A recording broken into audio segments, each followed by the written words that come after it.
Hello, art friends.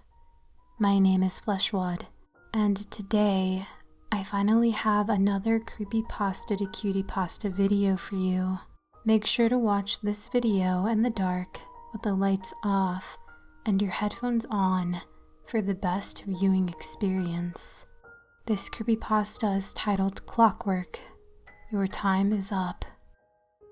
Content warning and trigger warning, this story does feature themes of physical abuse and sexual abuse. Viewer discretion is advised. A little girl sat in her room. Her messy brown hair was put into little pigtails. As her hazel eyes stared at the door, she hugged her stuffed giraffe close to her little body and listened closely to the loud yells of her father and her mother. "I never should have had any damned kids," screamed a loud, deep voice. "All they do is make messes, complain, and draw on the walls." He was interrupted by the shrill, angry yell of the girl's mother. "They're children, David. They don't know any better." "Oh, frick me, Mary Beth. I don't want to hear your BS excuses. I've had just about enough of them." "And what do you plan to do about it?" The girl heard loud footsteps coming towards her room, and she hugged her giraffe closer. The door opened violently, and in the doorway stood her large, infuriated, overweight father. In one of his meaty hands, he held a large textbook. "David, stop it!" screamed her mother. But the father ignored his wife's pleading cries. He grabbed the little girl harshly by the collar, and she screamed and kicked, trembling in fear. The girl's father held up the textbook. "This is for drawing on my walls, you little kid." Years later, the little girl known as Natalie was now 9 years old. Going through the stage of puberty, she was naturally a little chubby. Like the usual, she sat in her room watching TV. Her dad was ranting on about some economic stuff that she really couldn't care less about, as she munched on some popcorn. She was also currently drawing a picture. There was a bit of gore in it, but strangely, she really liked drawing blood. It gave her some weird satisfaction. Other than that, multitasking was no problem for her. It became apparent to her at a young age, after having to do so much hard work and labor, that she was able to do many things at once. Drawing ended up being her talent and passion. It was her way from escaping from reality whenever something bad would rear its ugly head and peer in, or when she was simply bored. She suddenly heard the closing of her door and looked to the left, pausing on munching on her popcorn. There stood her brother Lucas, who was 14 years old. "What is it?" She could still hear her father's yelling from outside her door. "Dad scaring you?" He let out with a chuckle. "No way, I think we're both used to his yelling by now." There was a long pause. "So why are you in here?" He played with his sleeve slightly and twitched a bit. "I have to ask you something." He trained his eyes on her. She frowned slightly, growing impatient with her brother interrupting her movie and drawing. "What?" He moved a little closer. "You said you wanted to be cool and grown up, like a teenager, right?" She nodded and suddenly brightened up slightly. "Well, I have an offer. Just spit it out, you dimwit. You know what guys and girls do together sometimes, right?" The next day at school, Natalie did not say a word. She did not speak for the whole day. She didn't have anyone to speak to anyways. Nobody could know. Nobody should know. And so nobody would know. Her teacher picked up on a few of her puzzled expressions, but she dismissed it as if she just did not understand the lesson. Natalie also felt as if she was in severe pain. She had no idea it could hurt. Feeling scared, she walked home and silently went to her room. But later in the day, she was once again greeted by her brother. Nobody would know. At school, she finally decided to tell someone. Even though they weren't her friends, she just felt she had to. She walked up to the group of girls she would occasionally see in the hallway.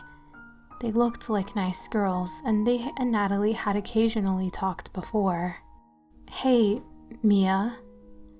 The ginger girl looked over at Natalie with a straight face.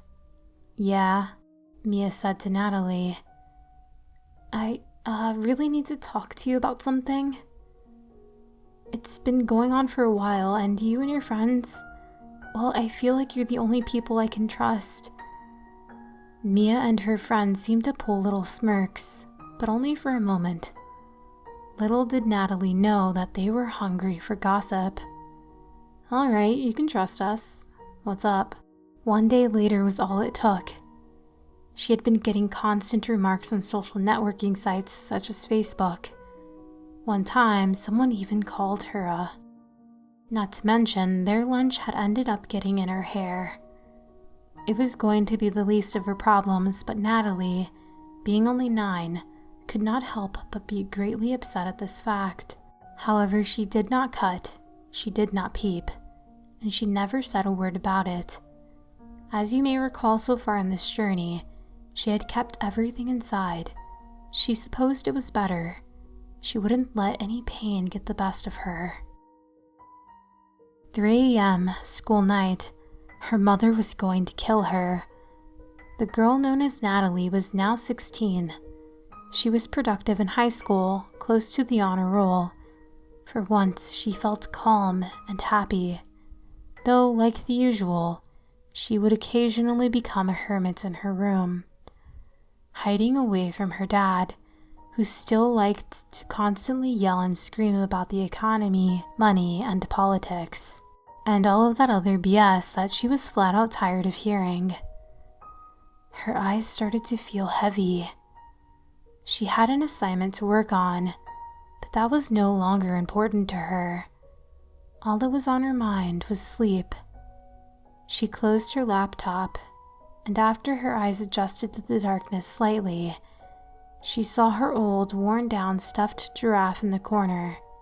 She stared at it, in complete and utter silence. Memories passed through her mind, and she felt tears come to her eyes, but quickly she blinked them back.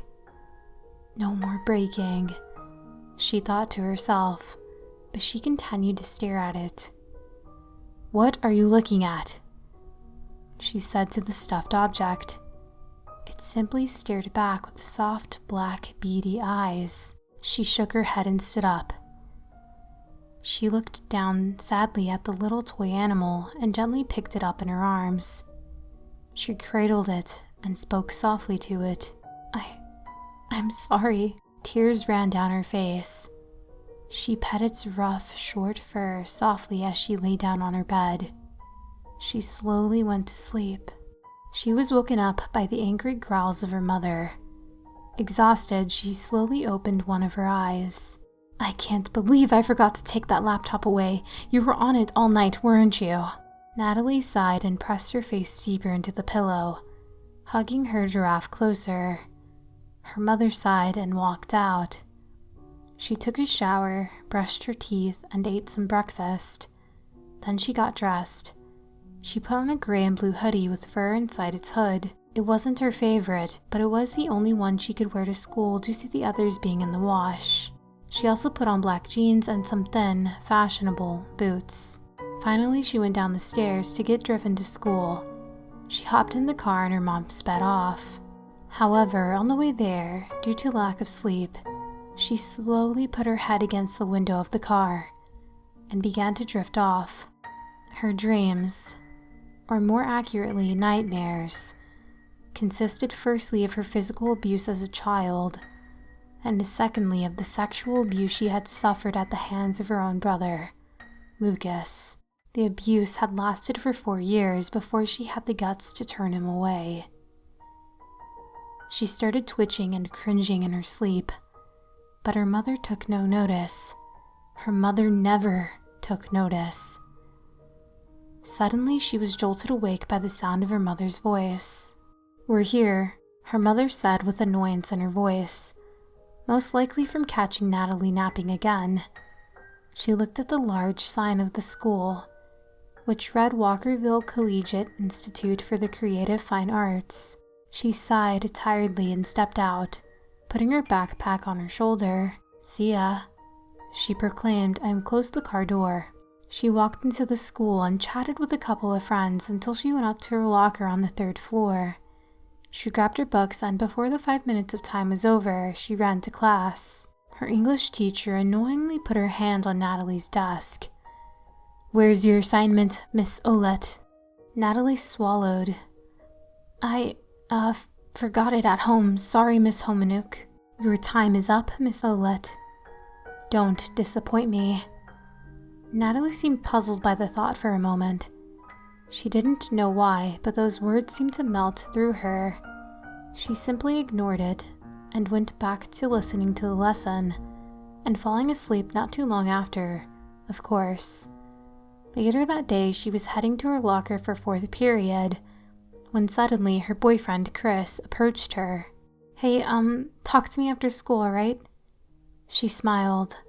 She loved talking to Chris. At the time, she didn't suspect anything. Chris was always sweet to her. During her French class, Natalie failed to pay attention. Instead, she doodled the things she loved to draw the most: blood, gore, people being stabbed, knives, and macabre things of that sort. Others would say it was pretty dark for her to draw such things, but she saw nothing wrong with it. For some reason, it actually felt like a normal thing to her. "Miss Olette." She quickly covered the doodles of her paper and looked up at her French teacher quickly, trying to hide her fear. Yes, Mr. Levasseur." With a slight turn of his head, he gestured for her to move her arm. "Show me your work." She hesitantly moved her arm, showing her teacher the picture of someone getting stabbed by an insane man. The teacher stared, puzzled, looking at her for a bit. She smiled nervously. "Erase that and get started on your work," he said in a strangely calm voice. He walked away and she sighed and began to erase the picture. "Miss Olette?" Mr. Levasseur interrupted. She looked up at him slightly. "Your time is almost up to get your work done. I suggest doing it now." She growled at the remark. Time had always seemed to be against her. As far as she was concerned, time could go F itself. After class, she walked out of the school to find her boyfriend standing near the fence on the sidewalk. She smiled and walked over, hoping he had something to say that would cheer her up on this miserable day. But as she walked closer, her smile slowly faded. He wasn't smiling back. "Chris, what's wrong? What did you want to talk to me about?" He sighed. "Natalie, I think it's time that we should start seeing other people." She felt her heart break. "But why?" Natalie cried. He responded with a stern look. "It's your mindset, your drawings, they just creep me out. I think there's really something wrong with you. And the saddest part is you haven't told me why you're acting like this. It makes me feel irresponsible. So I just can't do it anymore. I'm sorry." And with that, he walked away. Natalie slammed her hands on the bathroom counter at home. She stared at herself in the mirror, her eye twitching. I won't hurt myself like the others. I can stay strong." There was a needle and black thread in her hand. "It's pointless. It doesn't help." Some weird sensation pulled at her subconscious. She chuckled slightly. "No, I'm doing it because I want to." She held up the needle with a thread at the end and smirked. "Time is up." Piece after piece, cut after cut. Even though excruciating pain was going through her, she did not whine. She did not whimper. She did not cry. There were no more tears to shed. All she did was smile. Blood leaked from the pierces. and made a low dripping noise into the sink and onto the counter. When she was finished, she stood back and admired her handiwork. She stroked the horrendous stitches on the sides of her mouth, which spread into a wide smile. She felt the warm, wet blood on her fingers and licked it gently, consuming the metallic-tasting liquid in pure ecstasy. She stopped when she saw her mother's reflection in the mirror behind her and sharply turned around. She saw her mother's wide-eyed and pale face, and she looked at her fingers. Seeing the blood, she suddenly felt the pain and began to cry. "Mom?" Natalie cried. She had never felt so confused. What had just happened to her? Her mother had scheduled some therapy for her. Natalie had not gotten rid of the stitches, in fear of how much pain it would bring. So she went to the session with them. She made sure her hood was up, as to not let anyone see. She sat down on the comfortable leather seat and stared at the blonde woman across from her in silence. "So your name's Natalie, isn't it?" Natalie nodded. "I'm Deborah, and I'm here to help. Now tell me, what have been some of your problems recently?" Natalie stared. Time has always been my problem." Deborah gave her a confused look. "What about time, dear?" Natalie's hands roughly gripped the leather of the seat. "Everything. It makes you live through it, slowly progressing through life, being controlled by society only to be tortured to seemingly no end, until you find you no longer have a purpose. It's a vicious cycle. Time does not end. It does not slow down. It does not speed up. It is violent. It makes you live through the torture over and over again, unable to fast forward through any of it." Natalie really had no idea what she had just said. She felt like she wasn't herself anymore. Could this be because of all the things she had kept contained? No, that wasn't possible. But for some strange reason, she liked it. The therapist leaned in closer. "Sweetheart, I want you to tell me what's happened to you." Natalie continued staring. There was a long pause. She smirked slightly, the wounds from her stitches opening slightly once again. "Why don't you tell me, Blondie? You're the expert." Deborah appeared mildly annoyed. "Natalie, I can't help you unless you tell me what's wrong." Natalie's fingers started to tear into the leather seating. "Natalie isn't here anymore." With that, Deborah's eyes widened and she rose to her feet. "I'll be right back. Please stay here." She walked out, leaving Natalie alone. Maybe if she had done something at this point, she wouldn't have come to be what she is today. Maybe more people would be alive, and maybe she would be sane like she had been before. As much as I would love to say that Natalie got up from the chair and stopped what came next from happening, I'm obligated to give you the horrid truth. Natalie did not move. She sat perfectly still, in total silence, and absolutely calm in that chair. And after a while of waiting patiently, her parents walked in. Natalie stood, happy to go, but she noticed her parents' expressions. Even her father had a strange, saddened expression on his face. Her confusion grew, but she said nothing and followed them to the car. On the way, while she thought she was going back home, she started to drift off. Strangely, she heard a dark voice speak in her dream. It almost sounded like her own, echoing into an eternal abyss. "Your time is up." She shot awake, some beads of sweat rolling down her face. She wasn't home. She wasn't in the car. She was in a bed, a white bed, in a white room. She looked to her side and realized she was hooked up to a heart monitor. She attempted to get up, but that's when she realized that she was restrained. She panicked. She began to struggle, but paused when she heard a door open to her left. A man in a white shirt looked at her, his hands behind his back. He resembled one of the cliched doctors you would see in a television program set in a scientific lab. She paid full attention as Mr. Scientist started to speak. "I can only imagine how very confused you must be right now," he said. "But I'm letting you know we're only here to help. Your parents agreed to allow us to administer medication to you in hopes of helping your state of mind." Natalie opened her mouth to protest, but she was quickly silenced. "You don't need to worry." The doctor sought to reassure her. "You'll be back to normal in no time.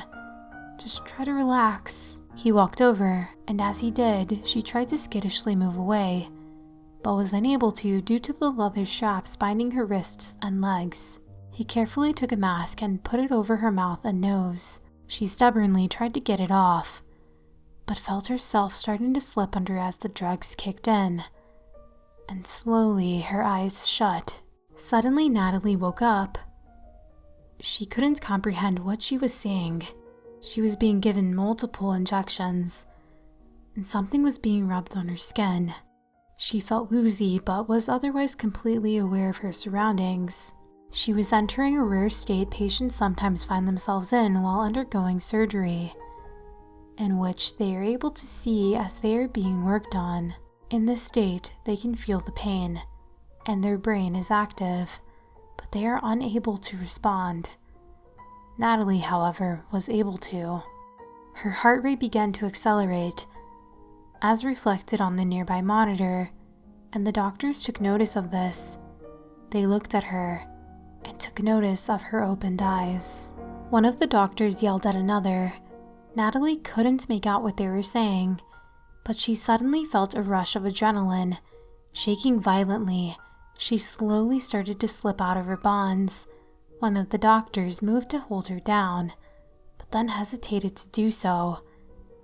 Natalie watched as all three of the doctors backed away in unison. She sat on the edge of the bed and the IV tubes from her arm, and the mask from her face. She got to her feet and started to stumble towards them. Her breath hitched and her vision was blurry. She was vaguely aware by then that she was chuckling like a madman, but suddenly she felt a searing pain in her chest. She gripped her chest in agony and dropped to her knees. She coughed up blood, fell prostrate on the floor, and blacked out.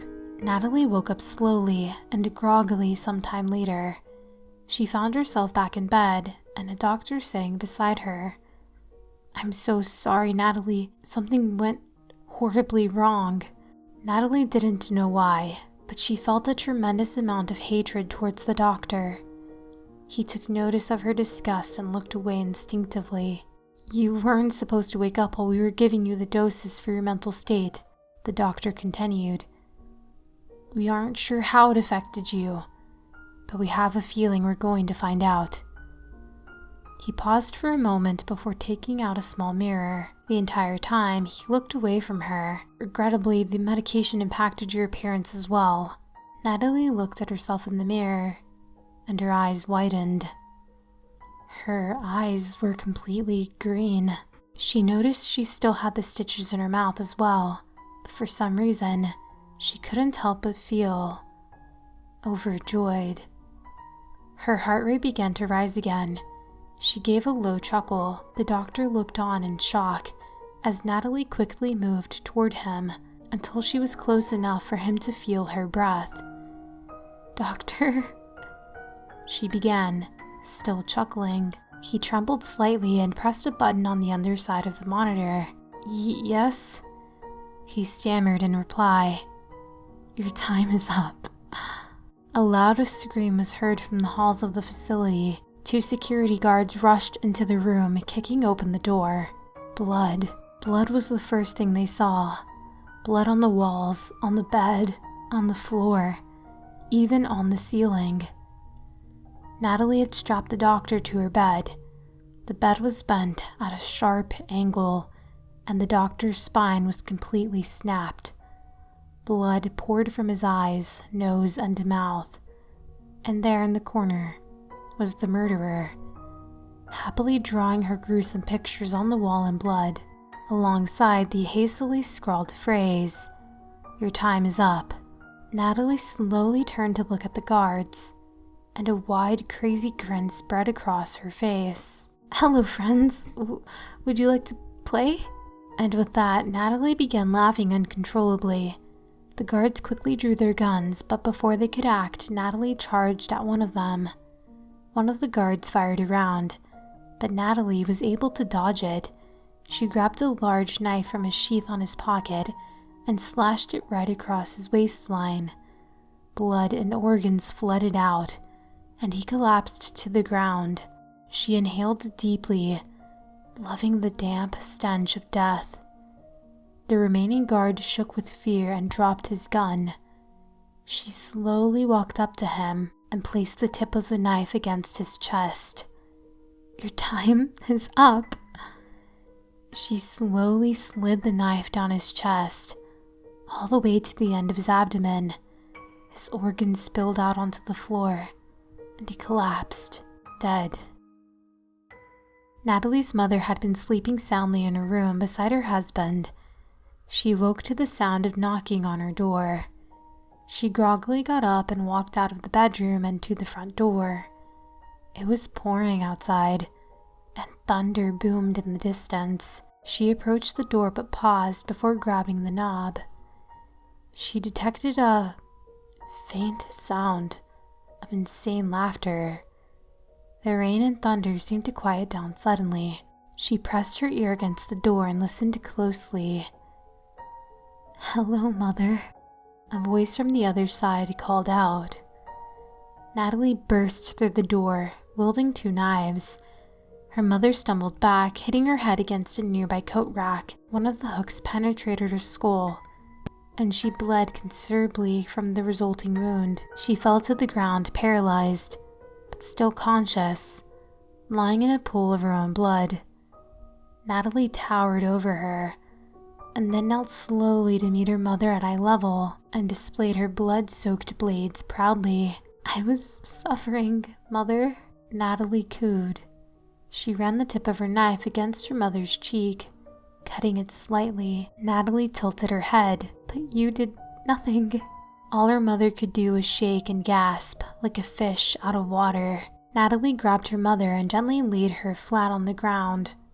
From there, she straddled her and began cutting a V into her chest. Her mother could only gasp and shake as the life drained from her. She choked and gurgled, and her breaths became labored. Natalie knew she didn't have much time left.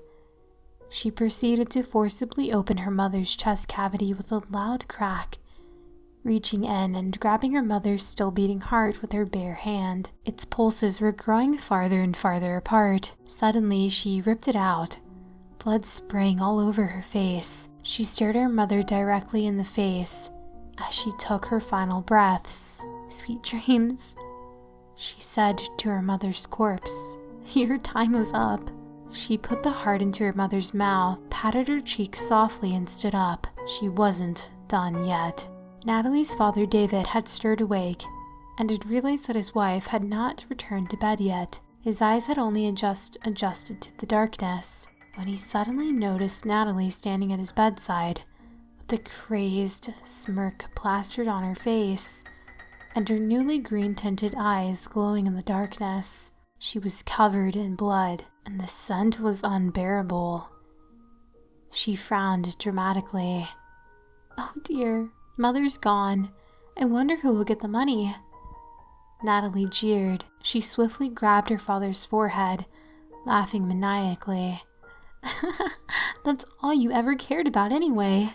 Her father, unlike her mother, was a fighter, and he sprung up and grabbed Natalie by the neck and threw her to the ground. He started to stomp on her chest until she coughed up blood, and he stared down at her. "Doesn't it feel good, Daddy?" She laughed in spite of the violence and coughed up more blood. "After all, you never seemed to mind doing it all those years ago, did you?" He narrowed his eyes. "You aren't my daughter." A wider smirk spread across her face, and she peered at him with her luminous eyes, blood dripping down her mouth. "You're right, I'm not." She suddenly tripped him, causing him to fall hard to the floor. She scrambled to her feet. knives in hand. They say the bigger you are, the harder you fall. While he was winded, she grabbed a pillow and stuffed it into his face, and then stomped on it, harder and harder, until loud cracking noises could be heard. When she finally pulled the pillow away, her father's face was gruesomely mutilated, and he was making muffled noises and crying in agony. "What's the matter, Daddy? Pain too much for you?" She shoved both knives into his stomach and left them there. Then she moved to rip one of the large, heavy wooden poles from the bed. She set it down on her father's legs and withdrew the knives. "Gonna need these," she chuckled, and sat down upon the pole, laid on his legs. Suddenly, she started to rock back while sitting down. The weight from her body on the pole slowly started to squeeze his innards up through his body. He started to gag, and blood poured from his mouth. His breath was silenced, and she hit a bit of a snag. Come on," she snarled as she forced herself to rock back with more weight. Suddenly, his organs burst out of his mouth. The nasty gore piled onto the floor, on the sides of his face. She nodded to his carcass and started to walk out. "Your time is up, Daddy." Finally, this would be her favorite part. She quietly snuck down to her brother's room, silently opening the door. Blood dripped from her knife, making a low tapping sound as the droplets hit the hard wood. Her brother wasn't in bed. It was apparent that he must be hiding somewhere. She grinned. "Oh, dear brother, come now." She started to walk inside. "All I want to do is have a little fun." As she stepped in more, she listened closely for any sounds, any breathing, any moving. She even sniffed the air for his putrid scent. And the closer she listened, she finally noticed something. A faint breathing noise. Whack! She fell to the ground, trembling. Her brother was behind her with a now bloodied baseball bat. He was glaring down with anger, panting in rage. She tried to slowly get up, but he hit her again, and again, and again. "Mother always did like you best." He hit her hard one last time, before taking a breather. She was bleeding heavily. Her green eyes drooped and glowing faintly in the darkness. She felt weak and looked closer up at the ceiling. She recalled the days she had spent in here, being tortured, having to go through it for 4 years. Looking at that same damned ceiling, it sent a sudden rush of energy into her body, and she started to stand, laughing insanely. Her brother went to hit her again, but used both of her knives to block it. "You're going to hell, brother." With a large push, she sent her brother flying on the bed. He hit his head against the wall and growled angrily, about to lunge at her, when she stabbed the 2 knives into his arms, keeping them pinned on the wall. He screamed and struggled rapidly. "Let's see what we can use here." She started walking around the room, and smirking, seeing a simple butter knife on his bed.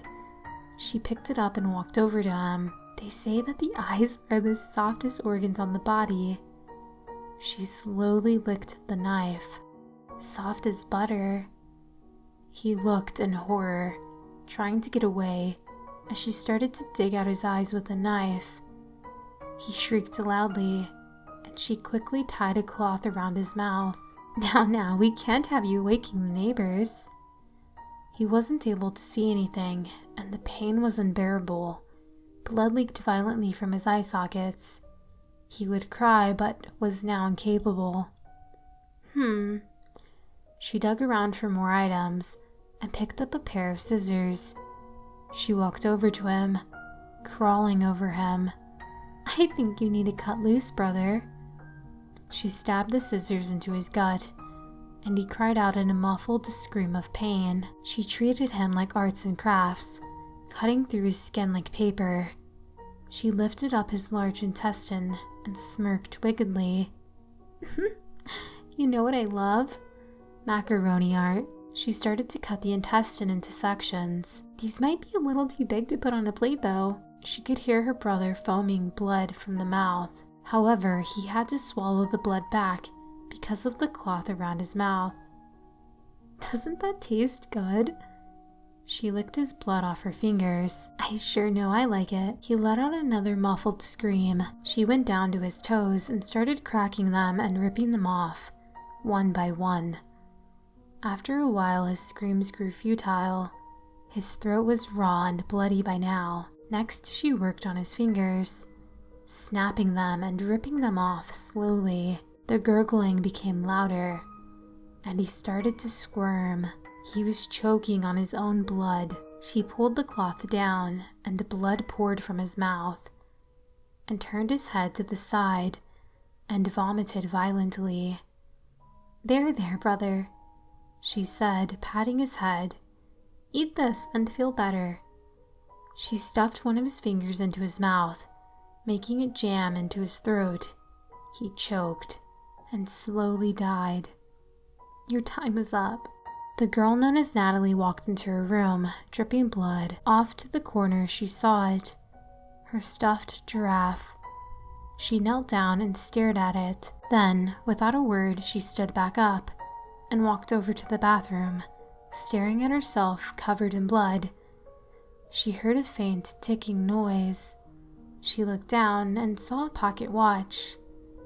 She stared at its hands slowly turning, listening to the ticking for what seemed like an eternity. She took out one of her now red knives as it heavily dripped blood onto the counter. She grabbed the pocket watch and disassembled the watch until only the small clock was left. "Time makes you live through the torture," she said, slowly bringing the knife up to her eye. Slowly progressing through life, being controlled by society. She started to slowly dig it into her eye, as the vision in her left eye grew blurry and red. "Until you find you no longer have a purpose." She felt her eye start to come free from its socket, blood pouring in the sink. It's a vicious circle. She felt it dangle out of her socket, a sharp pain where it was connecting in her head. Time does not speed up. It does not slow down. It is violent. She grabbed onto the cord of her eye and tore it right off, the eye falling into the sink. It makes you live through the torture over and over again. She started to place the clock in her eye. Unable to fast forward away from it, there was a squishing sound and drips of blood, until it seemed like the clock fit perfectly in her socket. I am Clockwork. The young 16-year-old girl, formerly known as Natalie, walked away from her burning house. The flames engulfed everything, and inside, the giraffe slowly burned, along with the carcasses of her family. Some say she still lives on, carrying her insanity with her, leaving so many dead, saying she decided when their time should come to an end. The only way to detect her presence is if you're cuddled close in the covers at night, sleeping soundly. But in the darkness, she watches, she determines. You hear ticking, and you see a green flash of that putrid clock eye. If she is there, you know your time is up.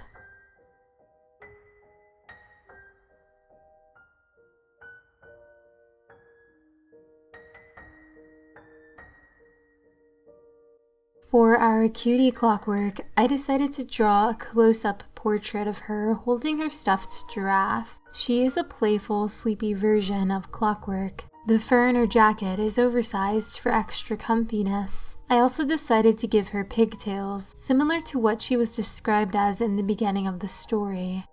She has a tiny blushed look on her face. I also wanted to try and draw her a bit chubby. I honestly don't think it came across as well since she is mostly hidden by her giraffe and oversized jacket. I think this version of Clockwork is more comfortable with herself, but doesn't like to creep people out, so she hides her clock eye and stitched mouth whenever she can. However, her bubbly personality is more than enough to make others comfortable around her.